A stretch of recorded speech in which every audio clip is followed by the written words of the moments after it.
Hello, আসসালামু আলাইকুম। সবাই কেমন আছেন? আশা করি যে যেখান থেকে দেখছেন সবাই ভালো আছেন।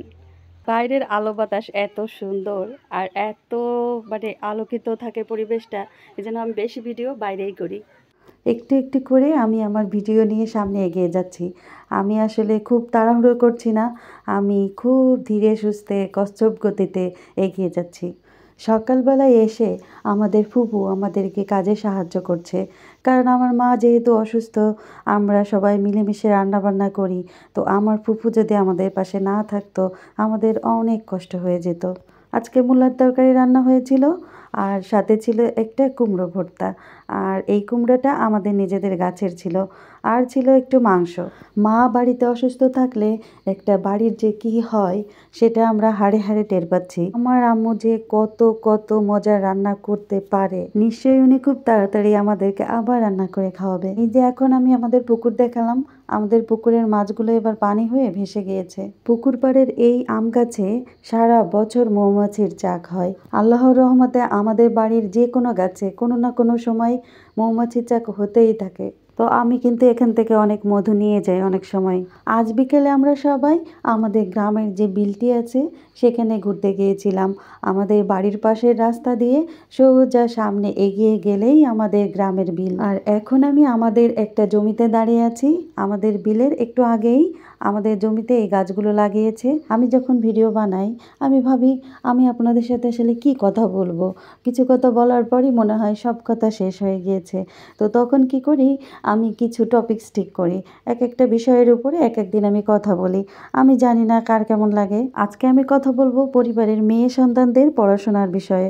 এই যে আমার আব্বু আমাদেরকে লেখাপড়া শিখিয়েছেন, আমরা সবাই কিন্তু এখনো বেকার, কেউই প্রতিষ্ঠিত হতে পারিনি। তো অনেকেই কিন্তু এই জন্য আমার বাবা মাকে অনেক কথা বলে থাকেন। একটা কথা বলেন তো, মেয়েদেরকে লেখাপড়া না শিখিয়ে আসলে কি লাভ? আমি অনেস্টলি বলবো, আমার ফুফুদের প্রতি আমার দাদার ব্যবহার বা বিভিন্ন ফ্যামিলিতে আমি দেখেছি কি যে মেয়েদেরকে লেখাপড়া শেখানোর ক্ষেত্রে অতটা তাড়া দেয় না। সবারই উদ্দেশ্য থাকে মেয়েগুলোকে কিভাবে তাড়াতাড়ি বিয়ে দিব, কিভাবে ছেলেকে সুপ্রতিষ্ঠিত করব।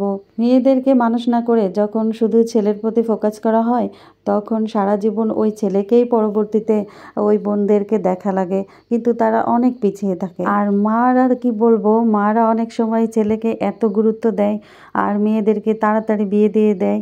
আর যখন সম্পদের পাহাড় তৈরি করে তখন মেয়েদের কিভাবে বড় করবে সেই চিন্তা করে আর ছেলের বউকে হিংসা করে। কিন্তু যদি অনেক আগে থেকে এই সন্তানদের মধ্যে আপনারা ব্যালেন্স করতেন, তাহলে কিন্তু আজকে আপনাদের এই ব্যবহারটা অন্যদের সাথে করা লাগতো না। একটু বেশি বড় বড় কথা বলে ফেললাম। যাই হোক, আমরা চলে এসেছি বাড়িতে। এরপরে আমরা বিকালবেলা আমরা পানি নিয়ে যাচ্ছি খাওয়ার জন্য। আমরা ট্যাপের পানি খাই না। সন্ধ্যায় স্যুপ আর চটপটি ছিল। আর আমার আম্মুর জন্য আর সুবাতের জন্য কিন্তু প্রতিদিন সন্ধ্যায়ই স্যুপ রান্না করা হয়, কিন্তু কখনো দেখানো হয় না। যাই হোক, রাতের বেলা আমি রান্না করেছি, তো রান্নার জন্য প্রস্তুতি নিচ্ছি। এক্ষেত্রেও আমার ফুপু সাহায্য করেছে, উনি মশলা গুছিয়ে দিয়েছে। আর আমার বোনও সাহায্য করেছে, আমরা সবাই মিলেমিশে রান্না করছি। তো আজকে আমরা গরুর মাংস রান্না করছি। রান্না চলতে থাকুক। এখন পুরনো কথাই ফিরে যাই। এই যে আমি বলছিলাম মেয়ে সন্তানদের লেখাপড়ার বিষয়ে অনেকেই অখুশি হতে পারেন, কিন্তু তারপরেও আমার বলার দরকার, আমি বলছি যে মেয়ে সন্তানদের কেন মানুষ করবেন না? আপনার সন্তানদের যদি আপনি মানবিক গুণাবলী সম্পন্ন সন্তান হিসেবে গড়ে তুলতে পারেন, তাহলে আপনি বিপদে আপদে সবসময় পাবেন। না হলে দেখবেন যে সংসারের দোহাই দিয়ে আপনার বিপদে কখনোই পাশে দাঁড়াচ্ছে না। আমি মনে করি যে প্রতিটা সন্তানের সাথেই বাবা মায়ের আচরণটা অনেক বেশি সামঞ্জস্যপূর্ণ করে রাখা উচিত। যার যতটুকু সামর্থ্য আছে ততটুকু দিয়েই সন্তানদের মানুষ করা উচিত। সবাইকে সমানভাবে ভালোবাসা উচিত। আমি আমার মনের কথাটাই শেয়ার করেছি। আমি কারো কাছে ভালো হওয়ার জন্য কিন্তু শেয়ার করিনি, কারণ উচিত কথা বলার জন্য আমি অনেক সময় আমার অনেক কাছের মানুষের কাছেও খারাপ হয়ে যাই। আল্লাহ আমাদের সবাইকে বিবেক দিয়েছেন, সেই বিবেকটা সবাইকেই খাটিয়ে চলা উচিত। তাহলে সংসারে অশান্তি কম হবে আর পারস্পরিক বোঝাপড়াটাও অনেক বেশি শক্ত আর মজবুত হবে। অনেক জ্ঞানী জ্ঞানী কথা বলে ফেললাম। সবাই অনেক অনেক ভালো থাকবেন। ধন্যবাদ।